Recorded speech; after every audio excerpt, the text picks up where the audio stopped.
जवन बात बा समर को मैं गोर का करी जवन बात बा समर को मैं गोर का करी जवन कई दिही अन्हार जोहर का करी जवन कई दिही अन्हार जोर का करी और जेकर सांवर सांवर मुखड़ा कर क्या बात है, मनवा गोर होला। वाह बहुत खूब। जेकर सांवर सांवर मुखड़ा कर मनवा गोर होला जैसे बदरी में चंदा के चकोर होला।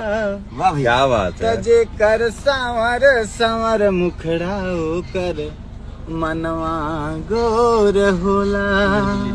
बहुत बढ़िया बहुत बढ़िया। दोस्तों ये रामू लाल भोजपुरिया हैं और अभी मैं गोरखपुर शूटिंग करने आया हूँ, तो इनसे मुलाकात होगी। अभी मैं आया हूँ महाराजगंज में, तो इनसे मुलाकात होगी। इनकी एक फल की छोटी सी दुकान है और जिस तरह से एक छोटी सी दुकान अच्छी दुकान है, उसी तरह इनका आवाज भी है। ये सिंगर है और ये गायक बनना चाहते हैं और मैं पूरी कोशिश करूंगा, इनका पूरा सपोर्ट करूंगा कि एक प्लेटफॉर्म मिले इनको।